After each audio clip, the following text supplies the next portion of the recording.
Goedenavond, het is zaterdag 15 februari en ik kijk naar het Zeeuwse nieuws van vandaag.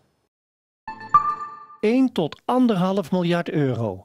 Dat moet Zeeland van het kabinet eisen als compensatie voor het afblazen van de verhuizing van de marinierskazerne. Dat zegt Carla Pijs, oud-commissaris van de Koningin in Zeeland.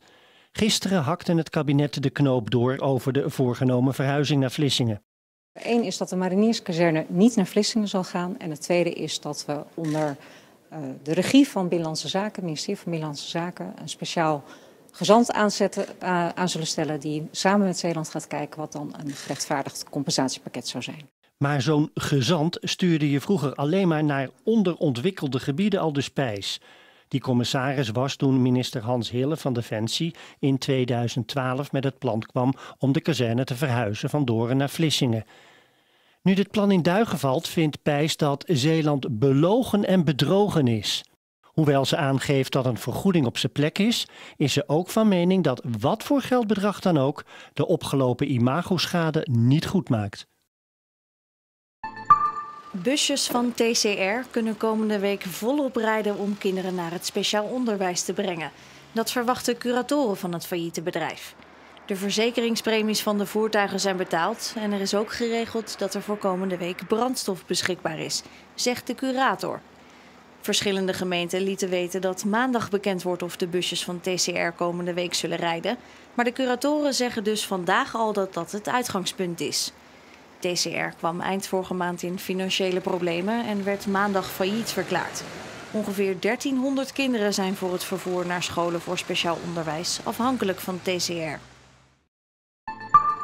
100 versierde paarden, van grote Zeeuwse werkpaarden tot kleine ponies, verzamelden zich vanochtend in Renesse. Vandaag werd de eerste straw gereden.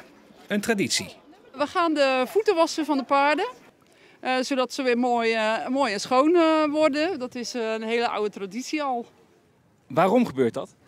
Ja, dat is een hoop legendes bestaan erover. Maar de meest bekende is dat ze de voeten wassen om de boze geesten te verjagen.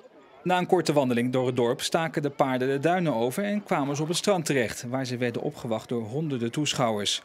Een korte wandeling over het strand en daarna konden de paarden hun voeten wassen in de zee. Voor de paarden een opluchting na een winter op stal te hebben gestaan. De boze geesten hebben ze verjaagd, maar ze konden ook weer even van hun vrijheid proeven.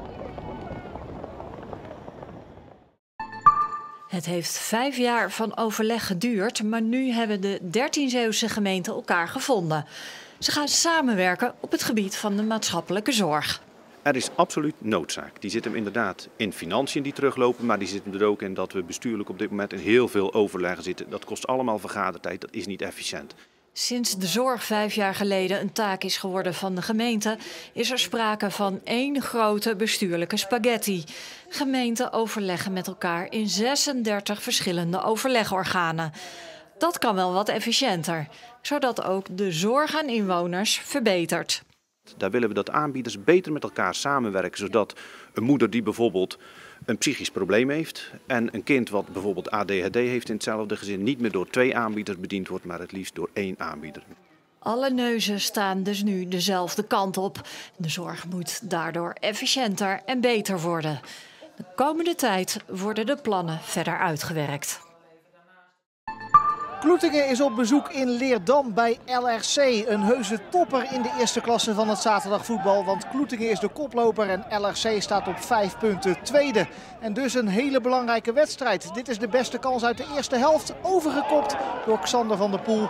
De voorzet was van Klaas van Hekken, maar de ruststand is 0-0. In de tweede helft speelt Kloetingen met de wind in de rug. Maar is de eerste goede kans voor LRC.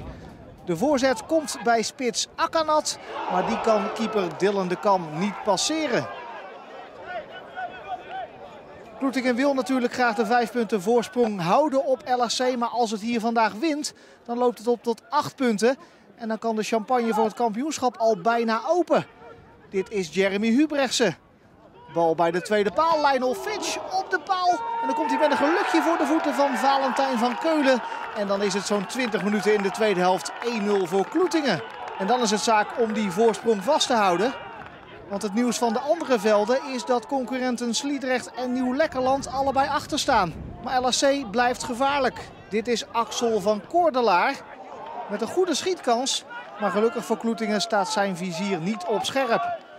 En als de supporters dan denken dat Kloetingen misschien wel de overwinning kan grijpen, is daar opeens Akkanat met een kopbal. Het is niet goed te zien, maar hij zit er wel in. Dylan de Kam is kansloos en dus is het 1-1.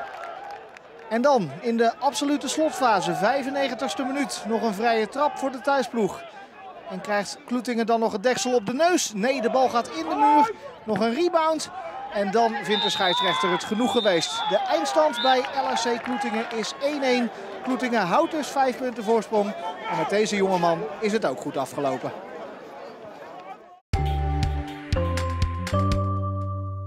Het was de meeste tijd bewolkt, met al een toenemende wind en niet veel zon. Maar het ging nog wel voor een ommetje of een frisse neus op het strand. En aan de temperatuur lag het zeker ook niet. Die steeg naar 10 tot 12 graden. Zeker tussen de huizen was het niet koud. Daar staat altijd minder wind, maar morgen zijn er overal een paar windvlagen. Niet zozeer vannacht, dan is er windkracht 5 tot 7. Aan zee is later windkracht 8 mogelijk en er valt af en toe regen of motregen. Morgen is er in de ochtend en een stuk van de middag windkracht 6 tot 8. Uit het zuidwesten. In de namiddag en avond neemt de wind wat af. Er valt regelmatig regen of motregen, zeker in de middag. En dan is er ook kans op buien met een paar windvlagen. Wellicht tot rond de 90 km per uur. Na dit weekend gaan we terug naar een graad of 9 in de middag met vrij veel opklaringen. De lucht wordt droger, maar af en toe passeren er ook een paar kortdurende buien. Wellicht eentje met hagel op dinsdag. Dus het wordt een redelijk wisselvallige week, maar woensdag zou een geheel droge dag kunnen gaan worden. En tot zover voor vandaag. En heeft u het Zeeuwse nieuws niet helemaal gevolgd van de week? Straks wordt u in Zeeland de Week helemaal bijgepraat. Dus graag tot zo.